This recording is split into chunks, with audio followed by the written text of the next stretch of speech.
Welcome. Today, we're diving into what it takes to raise mentally strong kids. We're going to break down how to give them the tools they need to handle all the unique pressures of the world we live in now. Okay, let's start with this, because it is so important. This is the big idea from our source material. You hear it all the time, right? That kids today are somehow more fragile. But that's just not what's happening here. The real difference, the game changer, is their level of exposure. I mean, think about it. They are navigating a world with constant social media comparison, way more uncertainty about the future, and so much more public judgment than any generation before. The pressure is just on a whole other level. And here's the absolute key. This isn't about a lack of intelligence or talent, not at all. It's about a missing skill set. Kids are collapsing, not because the weight they're carrying is impossible, but because nobody ever showed them the right way to lift it. So let's move into our first section and see what this actually looks like. I mean, it's one thing to talk about it as an idea, but it really clicks when you see it play out in a real-world story. What's so wild about this slide is just how fast everything can unravel. Aditya looks like the perfect student on paper, right?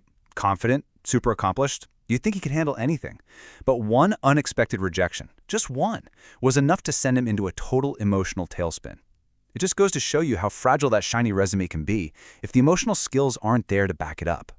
And this is what Aditya's parents said. It's what so many parents say, because emotional pain is often invisible. It just builds up quietly right under the surface where no one can see it until it hits a breaking point and suddenly becomes a crisis.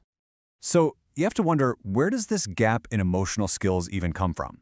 Well, our source material suggests that the different cultures kids grow up in, especially in their schools, play a huge role in how they learn, or don't learn, to deal with their feelings.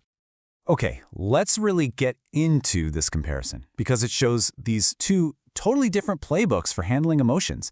On one side, you have cultures that are all about performance. The message is, push your feelings down, get the A, win the game. It builds endurance, for sure, but the kid never really learns to process what they're feeling. On the other side, you've got this very expressive culture, where talking about your feelings is always encouraged. This is great for awareness, but it can sometimes miss building the resilience to actually manage those feelings when the pressure is on. And then, the source points out this third common profile, the practical coper.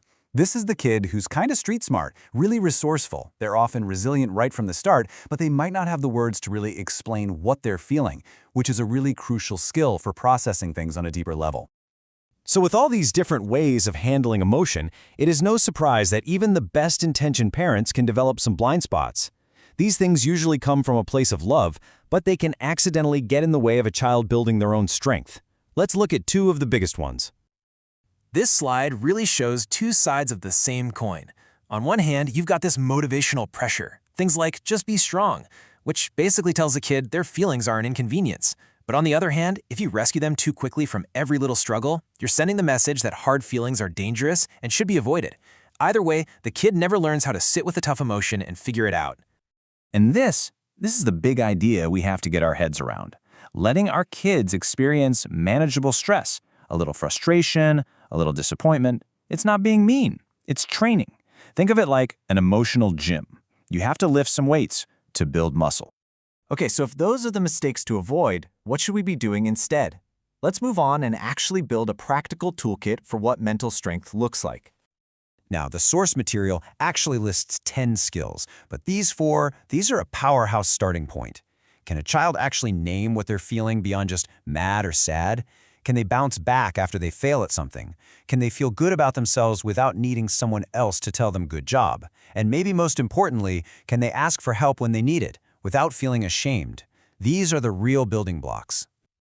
This is the huge mind shift we all have to make. For so long, we've thought mental strength meant being tough, just gritting your teeth and pushing through. But real strength isn't about not feeling. It's about having the skill to manage what you feel. And that brings us to our final and honestly most important idea in this whole explainer. It's about fundamentally changing our goal as parents and teachers. This definition just nails it, doesn't it? The goal is not to raise a kid who never falls down or never gets hurt. That's impossible. The goal is to raise a kid who knows how to get back up, learn from it, and keep going.